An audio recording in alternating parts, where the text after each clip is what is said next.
that has been preventing me from giving myself a day. And I'm like, yeah. But today I woke up and I'm just like, no, I'm going to take a day off today. It's happening. So it's a good day. Yeah. That's a good day to take off. Mm. Okay.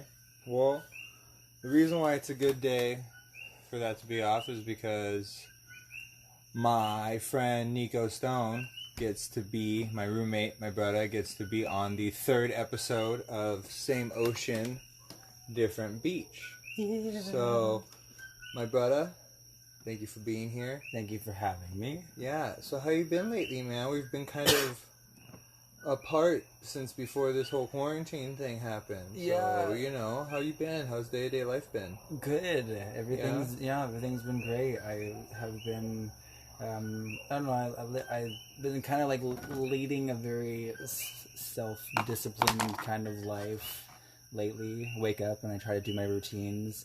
I have like a list on the refrigerator that I check off everything from top to bottom versus sun salutation and then meditation. Before all of that, of course, trying to drink 40 ounces of water. That sometimes doesn't ever happen.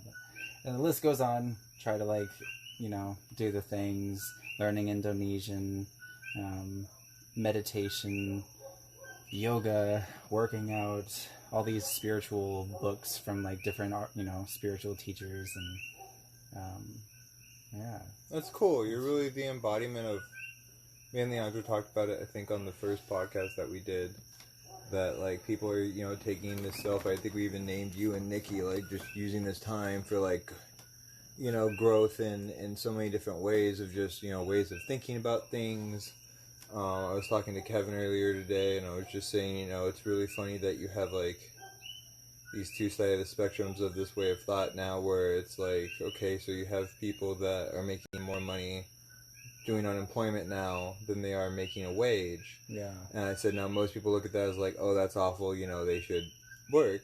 And I said, but now it's funny because now people are starting to see the other side of it, which is, wait, maybe these corporations like Vaughn's, for instance, maybe you should... That's Mahina. Maybe you should pay your employees like an actual decent living wage so that they're more employed to work because they're making more working than through unemployment. Exactly. And it's just... I was just thinking today about how those like essential, quote unquote, essential workers that are continuing to work making less than the people who are unemployed right now. There should be some sort of like... somebody should figure out some sort of bonus, some sort of like, chunk of money for these essential workers. I think that was actually in a new bill that they're discussing right now, along with another stimulus check. That's important. Which is good because, like, I know, like, not me personally, I wasn't in the grime of it. I was in it when, like, things got to be a little bit more safer, at least, with the just getting more numbers and everything like that, at least for here on our island. Mm-hmm. But like all my coworkers that were food preppers and bakers and stuff like that worked throughout the entire month of April. Like, before, you got the stimulus business thing and all this other stuff. Yeah, back when this thing was all like Holocaust freaky, Yeah, back. We kind of got a better image on like what it all is, especially for our island, like as of now than before. It was kind of a weird thing that was just introduced to the earth. And it's important to, like, that's one of the cool things about being on an island is, like, I was explaining this to my mom, and, like, we got here, I was like, she's like, wait, so everything on the island, like, evolved from something? I was like, yes, all the birds evolved from one bird species that flew over to the island when it first formed, this and that. And she's like, wait, so what about, like, rats and animals? I'm like, all of those were brought. Every single non-insect or whatever was brought. Yeah. And so it's kind of, that's like the good thing about living on an island is that, like, if you cut off the areas that allows things to be brought in, you stop it, Mm-hmm. And it's like, I think New Zealand's going to be shut down for tourists for like a whole year because they're just like, nope, we're cool. We should be too. I think that'd be a good idea. I mean, it's like we're so low, we should just kind of just be like, nah. It's also hard because when you have a community and literally a state economy that's built on tourism. Your entire industry of pretty much everything. I would say like probably okay, this is a bullshit podcast, so these are bullshit numbers, but my estimated guess would be at least like 50, if not 40% of the island's income comes from some kind of tourist and some kind of form or service or restaurant or something like that.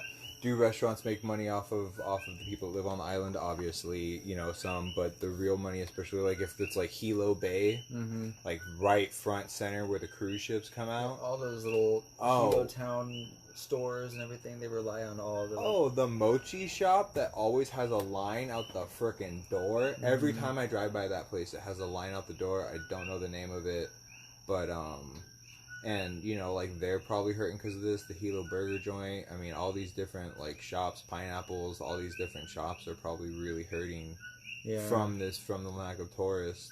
Hopefully they start opening up June 1st, because things are hopefully starting to open up and get a little bit more laxed. The same with DMV. You gotta make an appointment still. Damn, gotta get them DMV stuff, people. Car first. registered. But don't go at the same time Nyko goes, because Nyko gets to get his shit done. So go after that. So you've been talking about some of or you mentioned, I shouldn't say. Well, we've been talking about, obviously not on the podcast, not recording on the podcast, but you've been mentioning through us talking on the podcast about different like spiritual teachings and practices, and I know you did your Facebook Live series on, I believe it was Be Here Now. Four Agreements. Four Agreements. Don Miguel Ruiz. Yeah, and if Uncle Todd is listening to this, I know exactly what he's saying, and I love it every time. And that is, you should take love personally. Exactly. And that should be the fifth agreement. We all agree with you. Because I actually have the book now, the Fifth Agreement, and it's what is it? It's like. Is it written by the same guy? Yeah. Oh, okay. Yeah. Be skeptical. Be skeptical. Well, you're writing this book. There's more to that, of course, but that was like the end of it. I always thought that was so funny, like when people are writing like books, like obviously this isn't on the level of The Secret, which has a good underlying message, but the way they went about it was stupid, because it's not just about being like, a paycheck's going to come in the mail. It's like, no. What are you going to do to manifest that paycheck in the mail? Action in front of your, intentions. That's kind of a thing. But I always love it when people like that write books and they go like, be skeptical. And it's like, wait, so like, should I be It's like, what they should say is be skeptical, but not to the words that you know what I mean? Or maybe they mean it in be skeptical of the words that I say as well. Yeah. And that would be really cool if they had that in the book. Wish I had it in front of me, because it was like... It probably says something like that, would be my guess. It's a great point. It's definitely one of those good things to throw in there with those agreements that you make with yourself. It's funny, I was just talking about the 4 agreements today. It's like... how every day I've been consciously trying to, with every situation and people that I'm around, I try to apply all those little agreements. If there's anybody, like maybe like just a mild something that offends me or something, I'll ask myself, am I taking it personally? Like be impeccable with your word. Don't take anything personally. Always do your best. And what was the other one? Don't make assumptions. So it's like, in all sorts of situations, you can try to apply those terms and those things to be mindful about, and it's actually been helping a lot. That book that made an impact on me. It was pretty good. No, and I agree, and I listened to. I think I listened to all the chapters, but I think like the last 2 ones that you did, because I think you did like the intro, and then you did like 1 agreement, 2 agreement, and I think I got up to like I saw the 3rd one. I still need to finish the 4th one, but luckily it's recorded on your Facebook, so I can just go back and do that. Yeah. But one thing I also think too that I think is really important, and it's said really messed uply in different ways, is also just going into experiences with no expectations. Yeah. Like going into experiences with just, this is not a good or bad. I try and do that with my work shift a lot. Like, this work shift isn't good, this work shift isn't bad, we have no idea what it's going to be. We're just going to go into it with X amount of expectations, and then you end up kind of being really surprised more often than not, you know, and it's not so much of lowering your expectations, but just not building any. Don't like do any mind projected idea of what it's going to be. You just allow it to be what it is. And, I mean, how many times do you do that with your birthday? You know what I mean? Like, oh, big 25, it's going to be crazy, it's going to be wild, 21st, and like you do all these things, and it's like this huge letdown, and you're just like, oh wow. But then if you were just like, okay, we're just going to see how this night unfolds, and then you realize like, oh, it's cool, we hung out with these people, we did this, did that, blah blah. It actually like reminds me, because that exact thing has been something that I've been working on, because this guy I'm seeing, John in Oahu, he, you know, we've been talking for like a month, almost a month and a half to 2 months ish, and I really like him and everything, and there'll be like sometimes my old egoic normal patterns will start thinking like, oh, I'm going to start creating this idea of this future with this guy, and I start fantasizing about like, oh, I'm going to be with him and his loving and all the loves and the, you know, get a place together, and I'm like, okay, you know, I cut that down real quick nowadays, especially with all the experience I've had with, you know, dating and stuff over these last couple years. It's been fun and also recent months painful. Exactly. So what I'm doing this time is, you know, Nikki will ask me sometimes. She'll be like, oh, are you excited? You know, like to be with him and to love him and all this stuff. I'm just like, honestly,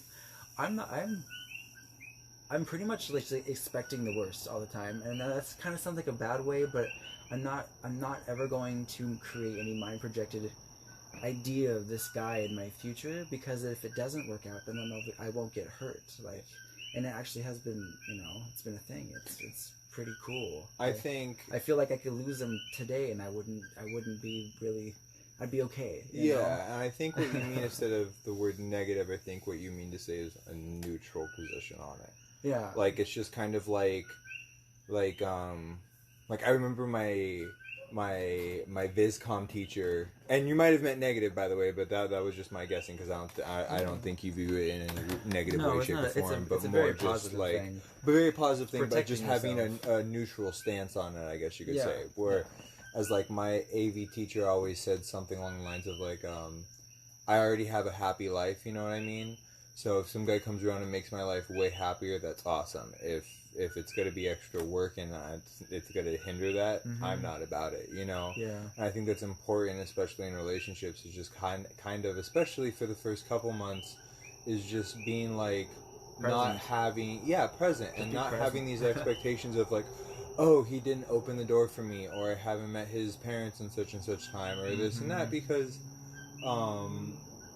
a friend of mine posted on his Instagram story, this guy basically saying like, stop judging people. You have no idea 99% of the time of what's going on in people's lives. Like, even think about like your best friend, your mom, your aunt, you even people you really know, you have no idea what's going on through their head 95% of the time, and it's very true. Everyone has their own, you know, very unique, individual universe going on through their perception. Yeah. So it's like it's always good to just make sure that.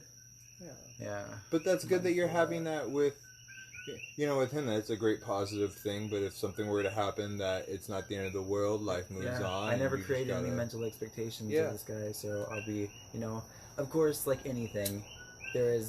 We are human beings, we do have feelings, and we'll be like, okay, come here. Yeah. But these things are tools that help you later to be able to analyze. Not be such a fucking shit show when stuff hits the fan. Like, it's to I like to think that everything that you try and learn, at least through life, is like, and we've talked about this a bunch, like, the metaphysics is so cool, but I feel like sometimes people get lost in it and they realize that, hold on, you need like the actual tangible physics of like the human perspective and reality to match with that metaphysics.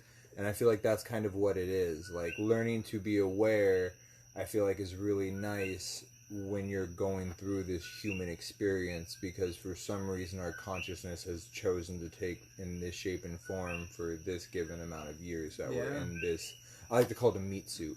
Yeah. You know, because I like to think that we're all just little balls of energy that just kind of bounce around from different meat suits. Yeah. It's like the manifest or the unmanifest made manifest or whatever. Is this? I don't know where I was going with that. No, you're fine. No, but that cycle of just matter can't be created or destroyed. That metaphysics with the physics, you know. They both literally go like just yin and yang. It's like, the backside of a coin. They have to. They have to because there's so much gray area. You know, it's funny. It's funny talking to like, you know, just the other day we went to like the beach, a new beach spot with some of friends of friends, and this guy I'd never met. We were talking and like, what do you say? I started talking about like spirituality and stuff like that, and he had mentioned that it's like all just kind of BS, and I'm just thinking to myself like, I'm like, oh gosh, where was I going with that? I literally just blanked out. No, you're fine. Just talking about how it's all BS, and you just had a feeling about. Yeah. Gosh. It had something to do with the previous statement. About how it's just the opposite, two sides of the same coin. Exactly. Yes, okay. And he was talking about science. This guy seemed to be a very science-based dude. I think I know who you're talking about. Yeah. Well, yeah. He seemed to be very science-based dude. He was talking about like science fiction novels and stuff, and how the thing was his favorite show was like very accurate to real science or something like that. But that's always nice, though. I gotta admit, I do like that too. Interstellar was fucking cool because of that reason. But anyway, but like the question that I always have for those people is like, can science explain consciousness? It cannot. There is literally not a single scientific proof of evidence of any studies or anything. No one can. Like consciousness. There have been some studies. Consciousness is gray area. It is a gray area. Science. And so like the thing that I love and I dedicate my whole fucking faith and life to is the spirituality aspect, where it like goes beneath the science. It's kind of like the substances that allows the science to even exist. It's kind of a weird. The coding behind all of it. Yeah. It's kind of and how you're talking to a good scientist, and this is coming from. I mean, I have a degree in biology. I don't have a job in it, but I like to consider myself a biologist in that kind of way.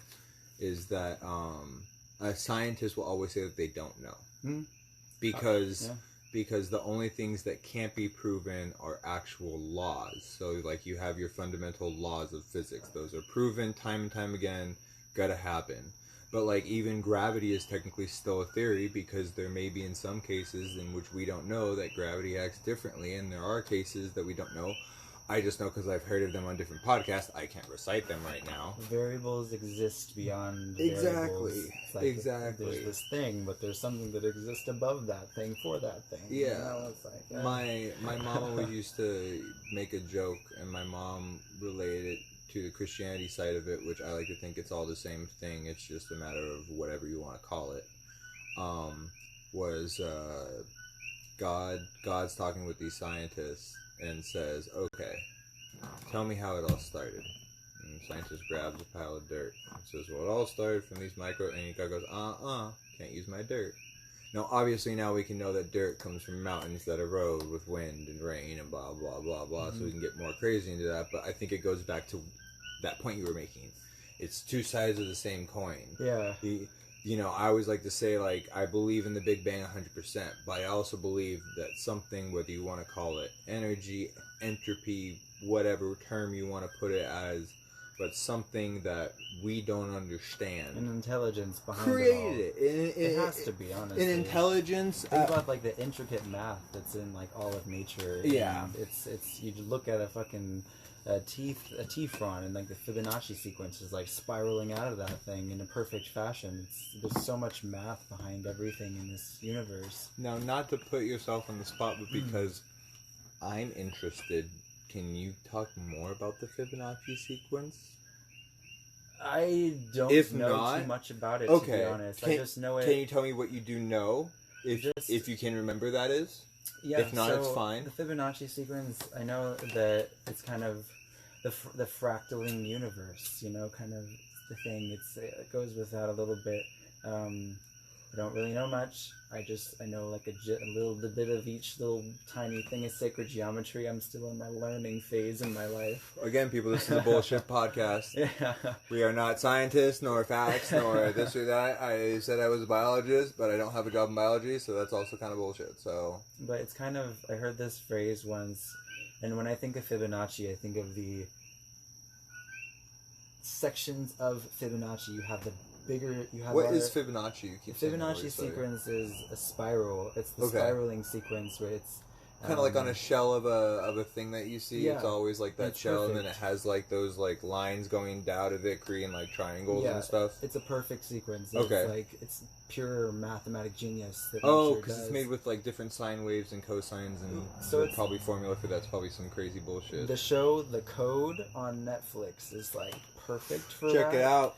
That show will tell you everything you want to know about the Fibonacci sequence and also the code and just all that nature has lying beneath all of it. New thing to check out. It's crazy because even human body is everything in this physical universe can be. It's like it's all mathematically geniusly created and existing in front of you. So it's like people, directly or completely down the middle of our bodies is like a mirrored image to the other side, and the body. I can tell you why that is actually. Yeah. Yeah, so I studied genetics, and I studied invertebrate zoology and ecology and a bunch of other different kind of basically phylogeny, which studies like genetic traits, right?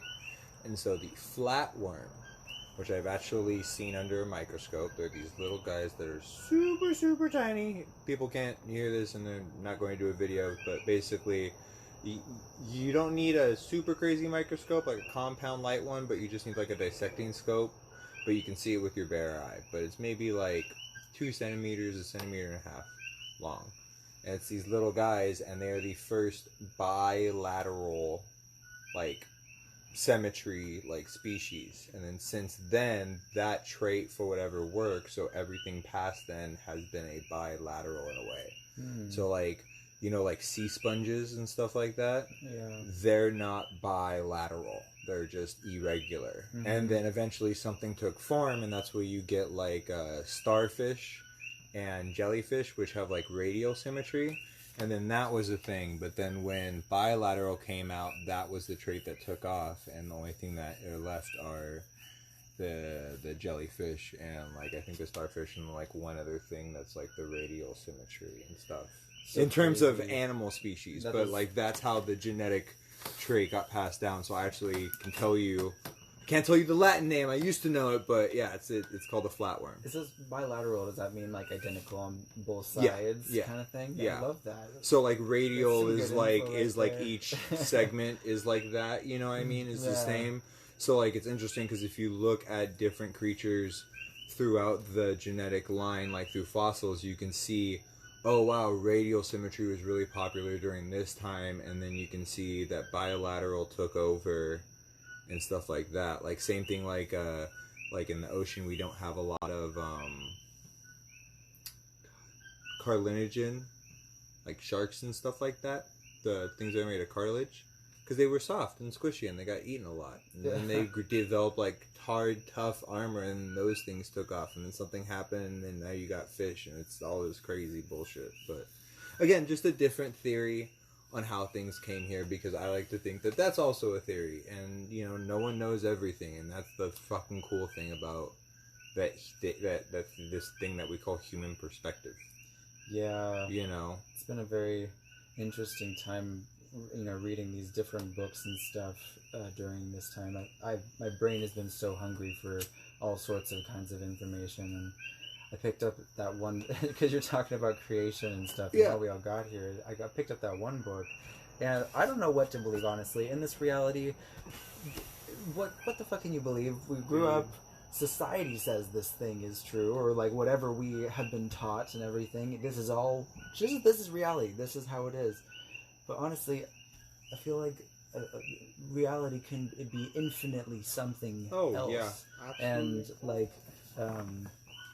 like a variable existing way back in time of like some human changing the way that a simple word is said, and that like butterfly affects all the way down to the present moment and changes the way that we greet each other, like you know, like or something. Yeah, no, absolutely. The reason why we go like, at least in Hawaii, why we throw a shaka, is one reason versus like a middle finger. Instead of saying like aloha and then giving someone the finger, you say aloha and throw them, a shaka. Yeah. But it's one of those things where like if something were to happen down the line differently, it could end up very well being something very different. And that's why you get like different rude gestures in different countries too. I think our friend Freddie was saying one time that like hitchhiking with your thumb out in I think she said like Greece or something is like extremely offensive, or forgive me if I get that wrong, but it's definitely a different country and it's like offensive to hitchhike normally. But yeah, and it's like, well, why is it, I often think about that, like why is it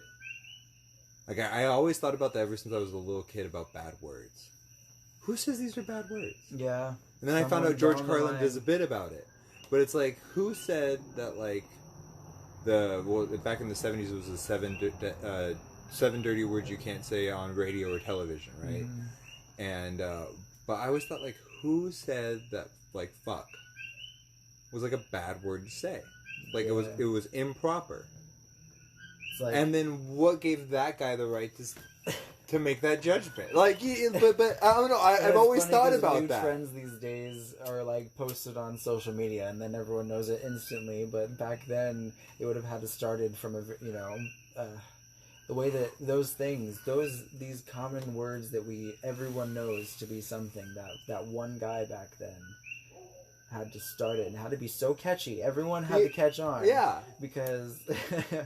Like, that spreads wide, and now it's worldwide, so it's, But... Well, it's like I'm playing this is going to sound so stupid, but I'm playing a video game that's set in, like, the late 1200s or something. And instead of fuck off, they say sod off.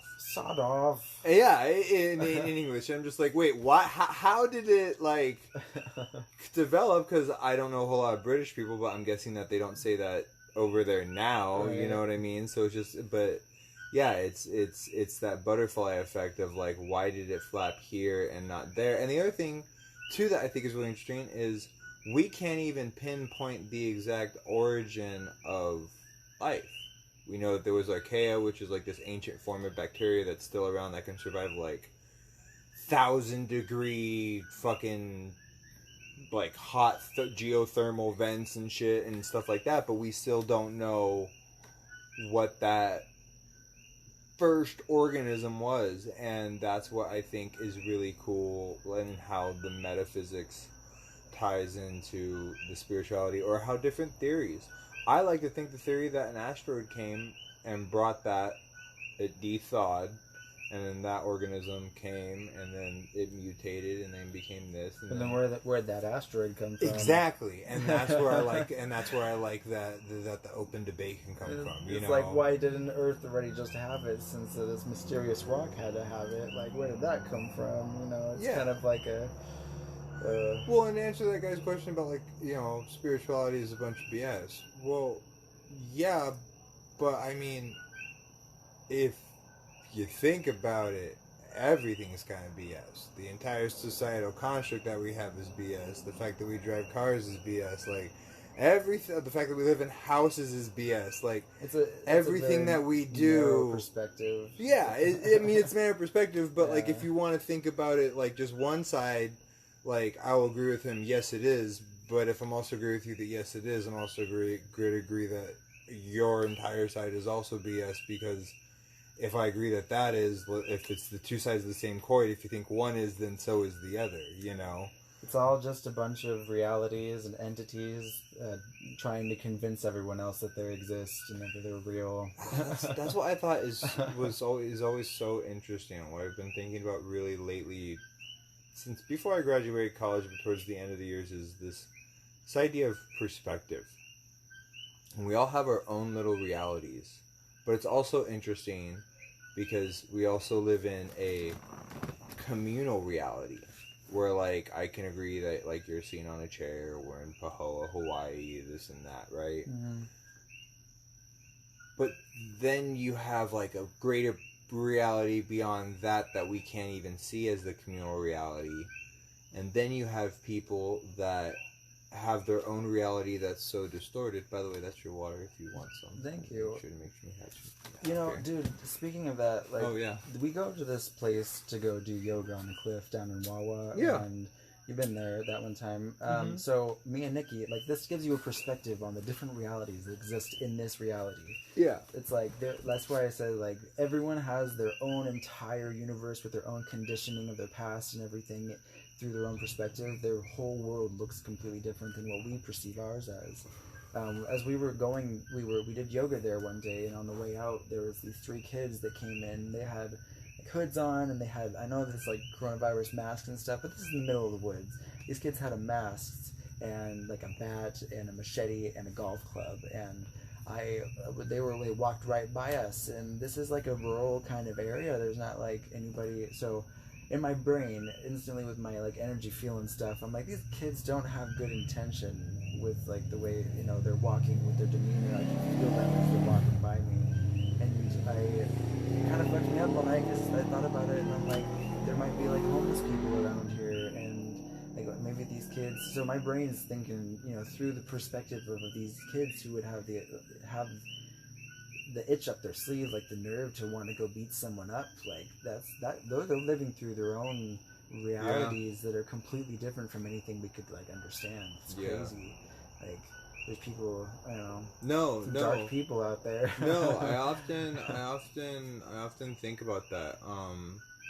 I actually attended a rally and I actually did a speech in college about homelessness in my county, because some kids my age, like I was like 20, 21 at the time, thought it'd be a good idea to set a homeless man who was sleeping on the beach on fire. Fuck, that's messed up. And, you know, earlier, don't get me wrong, there was a homeless man that unfortunately, you know, I mean, there were other issues that you have with that because of just mental health problems and other stuff that needs to be addressed that isn't addressed in our country, and that's just a whole nother can of worms. But what I always think is funny is then you have those people that, for some reason, perfect example, their perspective cannot exist or does not exist in this communal reality. And it only exists in their dark, traumatic world that led them to be the person that they are now. It's like, you know, and that's something that unfortunately me and Todd talked about in the last podcast, which is just, and that goes down to parenting. Goes down to parenting. And also, parents thinking, some people don't even have parents, like, and they're just fucked up because their parents abandoned them, or meth heads and junkies. And true. But it goes down to people. We'll put it this way: people not realizing, oh, well, my dad hit me, or my dad did X, Y, and Z, and I turned out fine, so that's what I'm gonna do to my kid. Instead of thinking, hey, how did I feel when someone did X, Y, Z to me? How did that make me feel? Do I want to make my child feel that way? It was like, I remember when my mom thought I was dyslexic, and my dad just said, just teach him right from wrong and he'll do fine. And she's like, no, I want to, like, have him be better than you in a way. You know what I mean? And I think it comes down to that in a way, too, is people realizing, like, hey, maybe I can be a better me. Taking the time out to, like, be mindful. Be aware of your parents' like ancestral trauma that was passed through your parents and could potentially pass to you, but you're in this life taking the initiative to heal that family ancestral trauma. That's, you know, it's funny because it's almost like, I don't know if it's with your parents or whatever, but, you know, I can see it in my, you know, parents sometimes, and it's definitely faint, but I see it in my dad. Like alcoholism that gets passed down, or like there's, you know, certain traits and things that is toxic things that gets passed down through generations. They don't help. They can't help it. That's just the way that they were, you know, raised. They were conditioned. They were programmed to be that way. So I definitely see that in my father. My dad is an extreme alcoholic because he grew up on a bar stool with his dad, and I'm sure that goes down to his dad. And that's one of the reasons why my mom left him, is because she's like, look, your dad grew up on a bar stool. He's freaking not. Yeah. You know what I mean? It's not going to be the house trick of, hey, son, go get me a beer, and you walk over at 3 and get him a beer from the fridge and hand it to him. You know what I mean? That's not the the thing that my go-to. Luckily, I had a mom who went to therapy at a young age, had me at a late age, and was able to kind of work through that and really tried to, just make an effort to, like, be there and be aware and kind of see what she could do maybe different. But there were also times where she needed to put herself in timeout because she realized that she was going through stuff from her childhood. Yeah, we're all people. And stuff like that. Oh, yeah, humans. I feel like that's something that people don't give their parents credit for. It's like there's a lot of people that'll hold things over their parents, like just simple things. Like my mom herself, like there's been weird things in the past where she kind of lost it for a bit there. She did her thing, and she came up to me, or me and my mom, especially through me getting sober and my life together and everything over this last year and a half. I've been getting deeper with the people that I care about because I haven't been for so long. And so she told me, she's like, I fucked up so much, and she beats herself up so much for it. I'm like, but you are just as much a human being as I am. And it's like, and I fucked up. I've fucked up a lot in my life, but that doesn't define who I am now. And I don't blame my mother or my father or whatever for the things that have happened through our lives. They're doing great now. No, not being the victim and claiming that and also knowing that your parents are just people. They're human beings, like adults that fuck up, and everyone does. Fuck up, and it's good to maintain boundaries when they cross lines and stuff like that, but and give second chances and stuff like that, but also realizing that they're human. But I agree with you on that on a level. My mom told me one time, she told me like something about like how like I was asleep and her friend wanted to go to the bar, so they went down to the bar that was like right down the street from the apartment that we were staying at, and I woke up and the cops got involved and this and that, and I'm just like, and she's like bawling, like crying to me, telling me this. And I'm like, Mom, I don't even remember that. Believe me, like it did not traumatize me in any way, shape, or form. This and that, and it's just so funny on when you get older what you find out what your parents beat you up for. And I think it's important as a parent to, when it's appropriate, tell your kids certain things in which that you've messed up. Like I remember when I got caught shoplifting at like 15. Yeah. And my mom asked me like, why'd you do it? And I was like, I have no idea why I even had the money to pay for it. And she's like, okay. And I'm like, wait, what? And she's like, I got caught shoplifting at 15, and guess what? I didn't know why I did it, and I got hounded for it, and it didn't do me any good, so why am I going to do that to you? Because it's not going to do you any good, and you feel shitty enough as it is. Yeah. And that's that awareness, that's that reflection, I mean, like, there's experience, like, stick things through us, and it's like sticking a, like, pulling a cat's tail or something as a little kid. You're curious about your surroundings. There's this cat. Let's pull its tail. It swats you in the face with a claw. Yeah, you never pull the cat's tail again. We're curious things in this universe, mapping out our universe. So it's like, shopping. It feels a funny tingling sensation in myself when I have this thought of taking this thing. I'm gonna take it, and then you get caught, and then it's like, okay, I'm not gonna steal again. So it's kind of like no, and it's so funny because I think I love that you said that because it's so true. Like we are just curious beings. Like curiosity killed the cat. It's a true statement. Like it is. We are just curious beings trying to map out our universe, and I think it's funny that now a lot more people are getting to the perspective of, hey, maybe if I'm curious about doing whatever it is, there's a whole broad spectrum that we could go into, that maybe we should just hear people out, be like, hey, that seems cool, and if you want, you could say, don't really want to hear about it again, and hopefully that person respects it, or you could be like, hey, that's cool, tell me more about it, and see, let me know how it goes, and encouraging that curiosity, because I feel like that breeds people to be more open with themselves. Like you have been a really huge go-getter from the start, and we're really excited when I told you that I just created the freaking account for the podcast, and you were like, oh my god, that's so exciting, that's so cool, and just like being able to breed that curiosity that I had of I wonder what it's like to sit down and talk to someone for an hour. Like, no interruptions. We have people inside the house. There's no one bothering us out here. It's just the two of us having this really awesome conversation, I feel like. I love it because, at some point, here we are now as this idea and this intention is being played out into reality. You're doing podcasts and everything. Back down the line, inside of you, but what's in my spirituality, and the funny thing about spirituality, it has nothing to do with, like, some God or some spirit or something. No. It has to do with, like, the inner workings of you, and, like, being able to understand how things happen in your world, how you manifest your reality day by day, and how you your inner world is reflects outward, and vice versa. And what were we just talking about? Oh yeah, podcast. And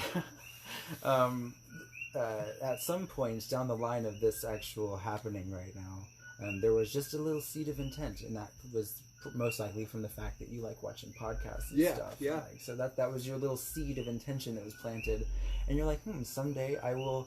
And you manifested it, and then you put action in front of it, and now here it is. It's like, it makes you think about all the things that we can do in our lives if we just plant little intention seeds in our brains and know that with gentle care and actual action, a little, like effort, it'll come into reality, into existence. Absolutely. And I feel like it's really important to even recommend, or I think it's really important to recommend the big intentions. Like, for instance, like, I really like this. I mean, all my friends know it because it will come up, like, something, like a Boy Scout trip or something, but I'm an Eagle Scout, and that started with a little seed of intention of going to a Boy Scout meeting and just liking camping and realizing all these guys that are getting Eagle Scouts that don't really embody it, and realizing that, hey, I've kind of helped a lot of scouts through this, and I kind of embody that and wanted to be that.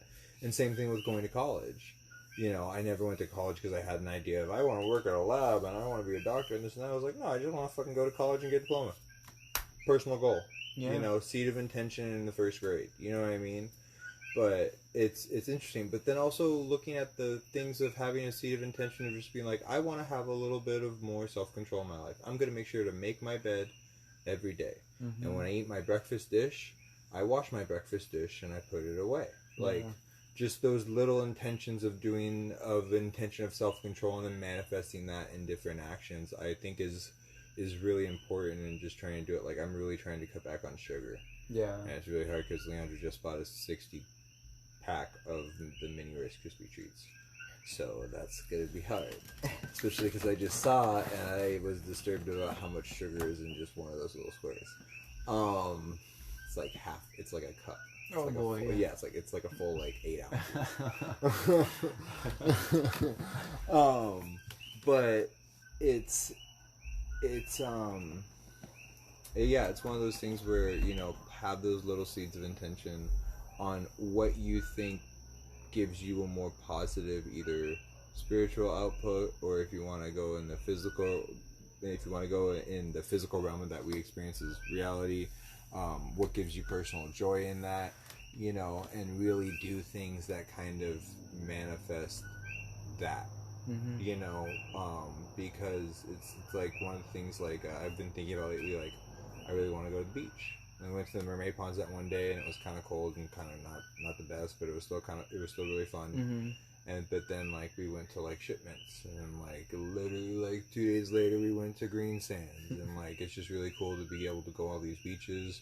We're trying to plan a camping trip, which is going to be super fun at shipments, or, at an undisclosed location that has not been announced.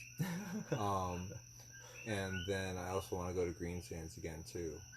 Dude, I love green sands. That was such a fun beach. Such a beautiful beach. Apparently we went on a good day, too, because apparently the waves can get really gnarly there. I'm cool with the gnarly waves for some, I'll get turned up. I'm like, let's do it. At least there's no rocks. At least like when you get turned up by, like, Gehenna. You just get pummeled by the rocks. Oh my god, and then you're naked, and then you're just flopping around everywhere. Yeah, bits are flying. Oh, yeah, and rocks are hitting everything. Oh, boy. But one thing you mentioned earlier, and I want to get I want to hear a little bit more about the story of Nyko. Is you're an embodiment of the same ocean, different beach. Mm-hmm. You're from Vancouver, Washington. There we go. Stumbled out of me, but we got through it. Spent a lot of time in Portland. Yeah, pretty much. I'm like a Portlandian, but lived in Vancouver. Yeah. So is that TV show accurate to like pretty accurate? Oh, that's so great. That's what I've heard. So they embody just the weirdness of Portland. Oh, that's awesome. Everything's just very weird.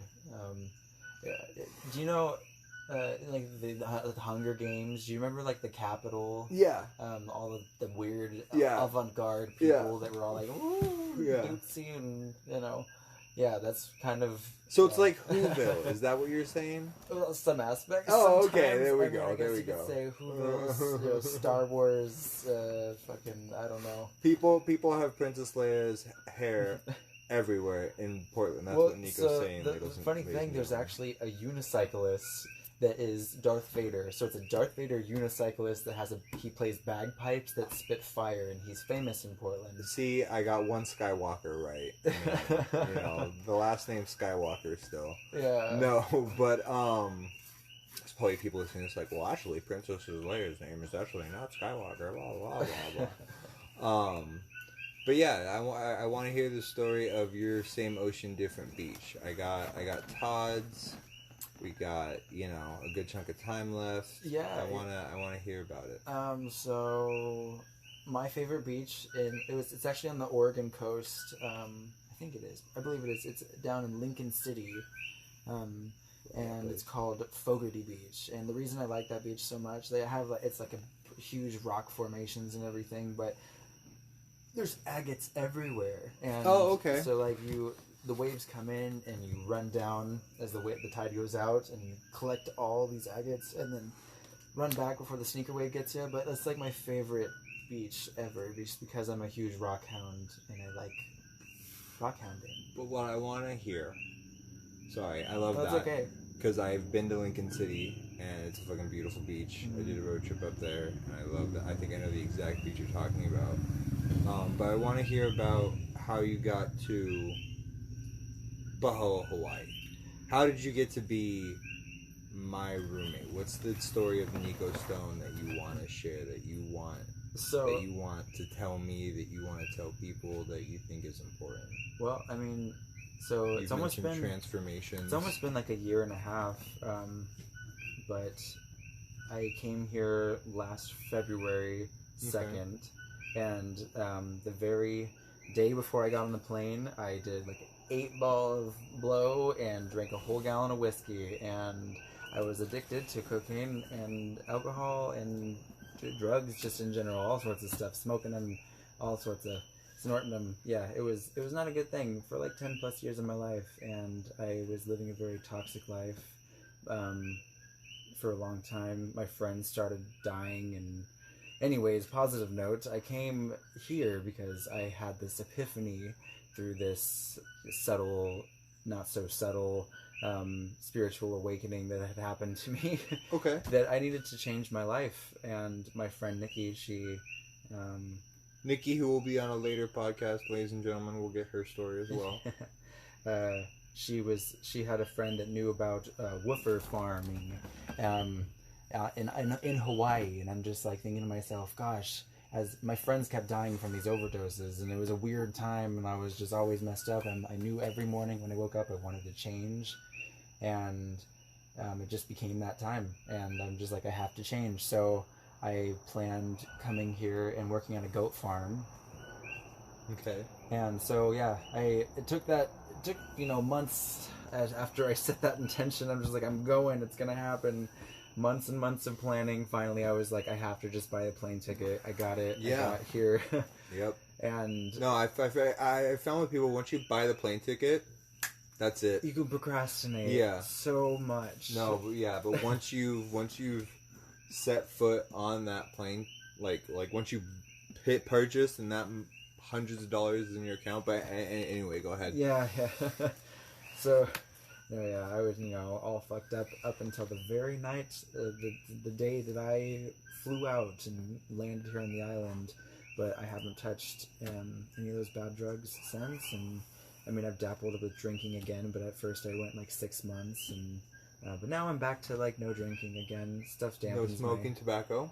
I don't smoke cigarettes anymore. I've been 16 years of smoking since I was 9. I'm about. It's been a month, right? It's been more than a month. Like a month and a half, almost 2 months now. Congrats, man. And I'm totally comfortable with it. And it took a lot of self-discipline and a lot of, but that's a whole nother story. Oh, there'll be a part 2. Don't worry. Yeah, but yeah, no. I started in the Hamaku Coast on a goat farm. That was a perfect place for me to begin my journey because it was like hardcore farm labor in the rain every day, morning to night, farm work, and I was just getting sober. I was going through my crazy withdrawals and whatever. It wasn't, that bad after a couple weeks, but it was just quite a transformation. A lot of times I felt like I wanted to bail out. I missed home. I missed my whole life back there so much, but I had to keep giving it a try. I knew that something good was coming out of this. There's a reason I'm here, and I just kept pushing. And a year and a half later, I realized this is the best decision I've ever made in my life. I saved myself, and I'm continuing to just kind of grow and do better for myself every day. This island changed me. Definitely did. No, it definitely does that with people. I've definitely looked at a lot of parts of myself that I can say that I was distracted by a lot of things on the mainland, and especially this part of the island I think really changes you. I think being out where you don't have all the big city going outs and whatsy who's it's and all that stuff, where you're just okay, I just kind of have my area that I live in, whatever that be in, whether it be a tent or a house or an apartment. And I did live in a tent on this island. Yeah, exactly. And lots of people do.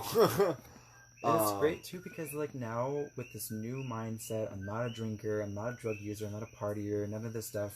Your priorities and start to change, and then with that, the people that you meet start to change with those priorities. Yeah. And now I have friends that we're all chill. We don't really party. We don't do crazy. I mean, we have gatherings, but it's small warming ohana gatherings where people are singing karaoke and drinking kava versus crazy ragers where everyone's snorting blow everywhere and just rocking out and breaking shit. The craziest thing we do, people, is drink kava and smoke a couple joints, and then that's the night.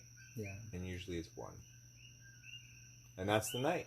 Yeah. And that's the and that's the kind of, and I really like it, I know when I first came to the island, I was drinking. And it's so funny. I say a lot, and then I tell you and Nikki and James and Ryan how much it was, and they're like, "Oh, honey, that was nothing." But for me, in my reality, it was excessive. We all have our own valid and limits. and I think it was. And anyone I say to now, when in the sober mindset, they go, "Oh no, that is, that's just not something that needs to be happening." And I drink one beer nowadays, and I'm just like, wow. Well, yeah, and I even find it's not something that I have an issue with, you know what I mean?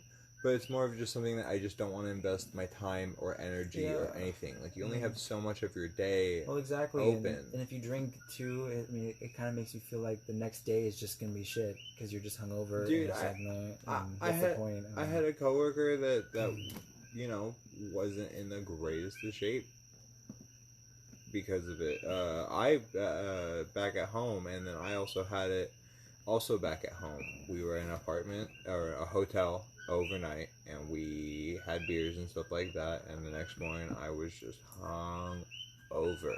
Still did my job, still a professional, but it was still just not miserable and just didn't need to happen. I could have went to bed and just gotten up and then just had a much better day, It's just something where you really find out what you want to put your time and energy into, and who you want to put your time and energy into. And I think we found, a good ohana, where I think we can call each other brothers. Yeah. How we met is a really funny story that I just want to share real quick. Yeah. We met at Lahiki Ola Kava Bar.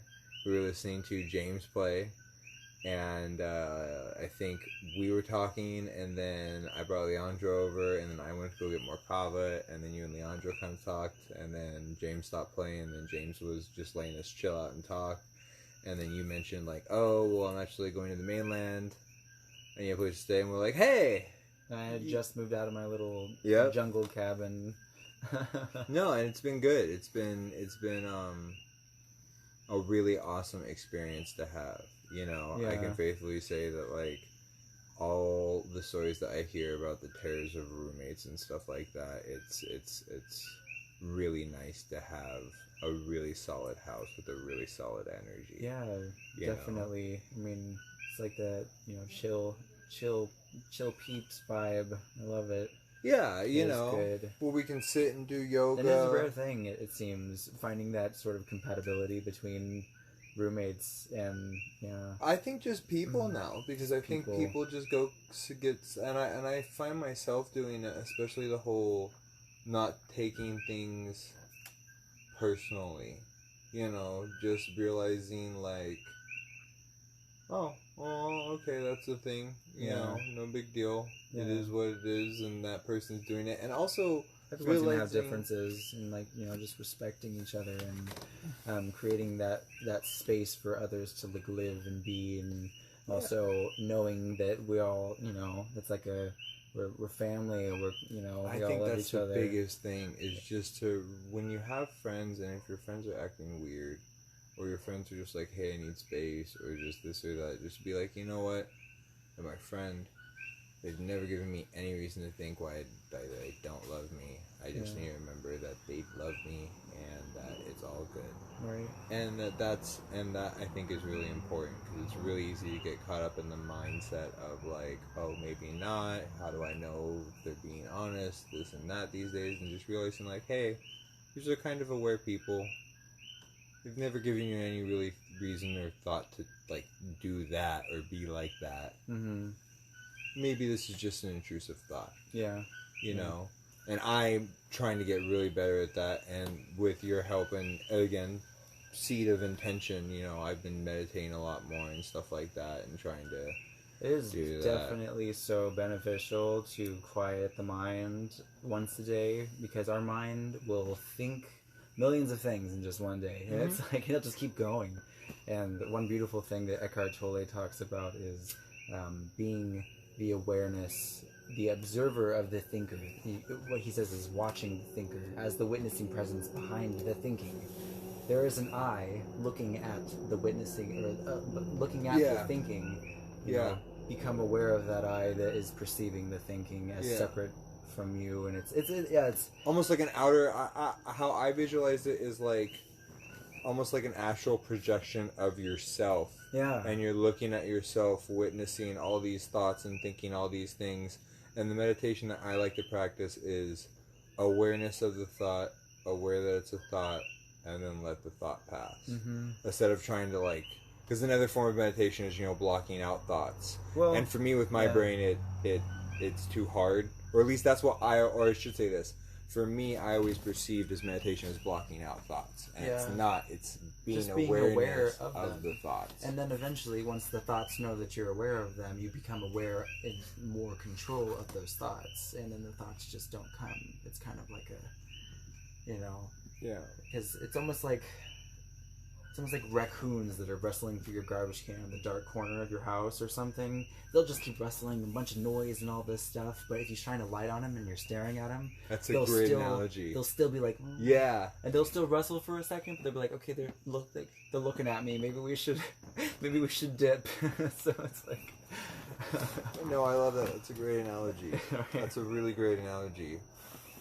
Raccoons rustling. Yeah, no, that's fucking no. That's right on. I mean, at least for me personally, in my personal reality, that really resonates, because that's exactly how I see it. Is like just like my brain, like some just business, some noise, and then some, just blip, and then just like, oh shit, we gotta get out of here, man. Right. Yeah, no. And they come back and like grab some some sandwich you threw away and like run off with it. Well, that's what Maku does. That's what we have Maku for. Yeah. I was just imagining little raccoons with their little hands. They're cute. Okay, well, bud. Well, if you can believe it, that's pretty much an hour. That was great. I can't imagine. It always blows my mind how time flies. So It flies by pretty fast. well, whoever is still listening, if anyone listens at all, thank you for listening. This has been Same Ocean, Different Beach with Nyko Stone. Nyko, what's up, yo? Aloha. And we will see you all next week with a new episode as soon as I figure out who I can get to do that.